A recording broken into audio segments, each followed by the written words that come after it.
La situación, sobre todo en Guayaquil, me contaban algunos amigos que residen en Quito, es que esto ocurrió o el virus se diseminó a partir de reuniones sociales, matrimonios masivos, y allí se generó este contagio, ¿no? La gente se tomó de forma muy relajada estas medidas, sobre todo las principales, ¿no? Y eso que hay algunas que se fueron endureciendo antes que las nuestras. Por ejemplo, el toque de queda, entiendo, en Ecuador comenzó más temprano, antes de lo que se... Incluso 2 de la tarde. 2 de la tarde, sí.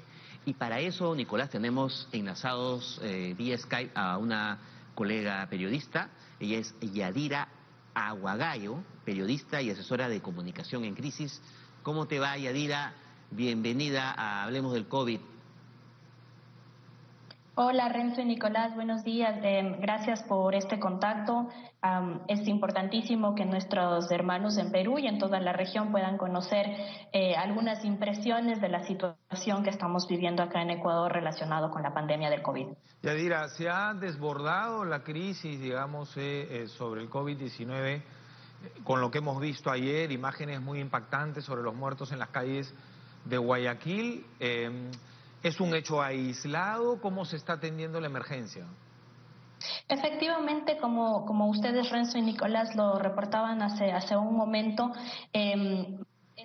aproximadamente hace unas 2 semanas y unos pocos días más, entramos ya en unas restricciones de movilidad mucho más fuertes. El primer caso fue detectado aquí en el país el día 29 de febrero, pertenecía a una ciudadana ecuatoriana que llegó desde España el día 14 de febrero. A partir del 29 se hizo un diagnóstico y de ahí empezamos en una especie de cerco epidemiológico en la que las personas relacionadas de primera mano con este primer caso estuvieron en aislamiento. Sin embargo, días después empezamos ya con una subida de los casos positivos que se empezaron a reportar, y el día de ayer a las 5 de la tarde, que es cuando ocurre el último corte, el último informe de la Secretaría Nacional de Riesgo sobre el aumento del número de casos, tenemos en cifras oficiales 2.302 casos confirmados, 79 fallecidos confirmados también, pero un dato importante de la situación que ocurrió el día de ayer es que por primera vez la Secretaría Nacional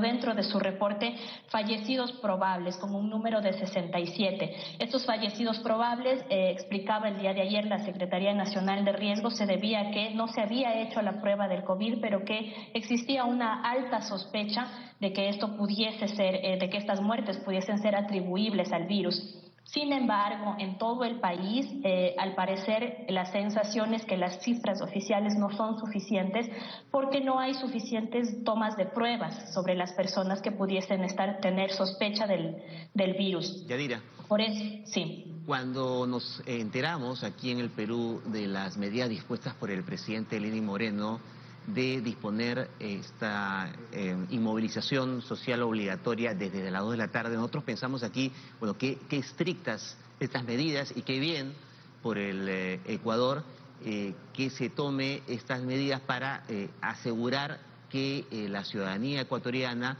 pueda tener seguridad y protegerse de la pandemia. Sin embargo, al parecer y por la información recibida, que tú has comentado muy bien, no se han cumplido a cabalidad estas medidas restrictivas. Precisamente, nosotros iniciamos con un toque de queda que inició primero a las 7 de la noche para todo el territorio nacional. Cuando las cifras en Guayas fueron en aumento, la decisión de las autoridades fue restringir la movilidad, es decir, colocar el toque de queda exclusivamente para la provincia del Guayas a partir de las 4 de la tarde.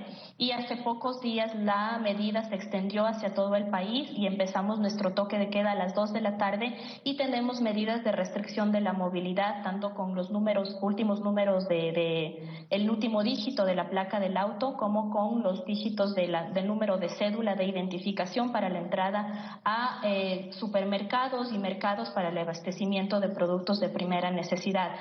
Sin embargo, sí existe de que la medida o las restricciones de movilidad no han sido suficientes para contener, sobre todo en la provincia del Guayas, la escalada de los casos. Y ahora, digamos, muchos colegas periodistas La mayoría de ellos está recurriendo ya a fuentes diferenciadas de la información que pudiesen darnos un mejor contexto o una mejor aproximación a los fallecimientos que están ocurriendo sobre todo en la ciudad de Guayaquil. Como un dato importante obtenido desde el registro civil es que el día domingo se registraron en la ciudad de Guayaquil 139 defunciones aproximadamente.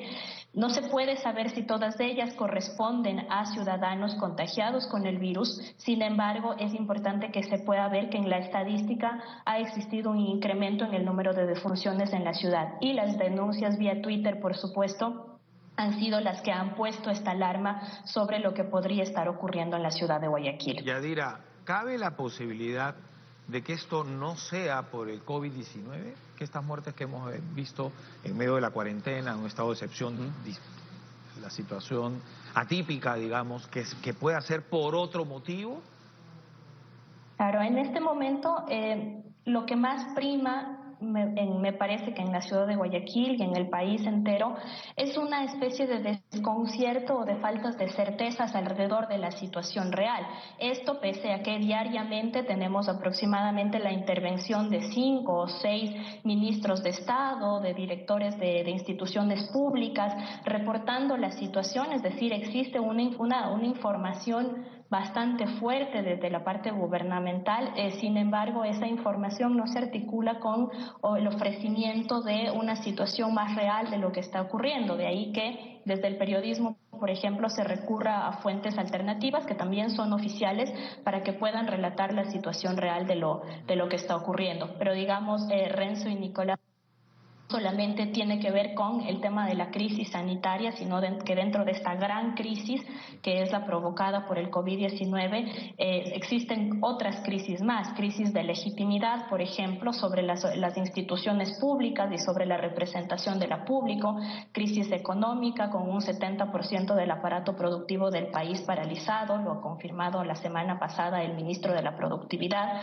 con pérdidas de alrededor de $700 millones tanto en el sector productivo como comercial, y también una crisis de pugna entre los poderes locales y el poder nacional, y por supuesto una social de cara a las cosas que estamos viendo en redes sociales y que por la magnitud del fenómeno hay muy poca posibilidad de contrastar, de comparar, de decir efectivamente que todo lo que estamos viendo por medio de redes sociales corresponde a la realidad guayaquileña. Aquí en el Perú se ha hecho una costumbre, yo diría sana, que el presidente dé una conferencia todos los días al mediodía, 12:30, 12, y muchos medios han destacado este papel, este liderazgo del presidente, y además en los últimos días de la propia ministra de Economía, que ha anunciado todo un plan financiero para las familias que van a estar sin empleo durante estos días. ¿Cómo aprecias tú el papel y el liderazgo jugado por el presidente ecuatoriano, por sus ministros en esta situación de crisis? En estos momentos el vocero principal del gobierno es el presidente Otto Sonnenholzner, quien es, digamos, quien está liderando la crisis sanitaria acá en el Ecuador y que también se ha convertido en el vocero oficial. El presidente Moreno lo hemos visto en cadenas nacionales en el anuncio de, por ejemplo, medidas económicas o los anuncios del endurecimiento de las restricciones de movilidad.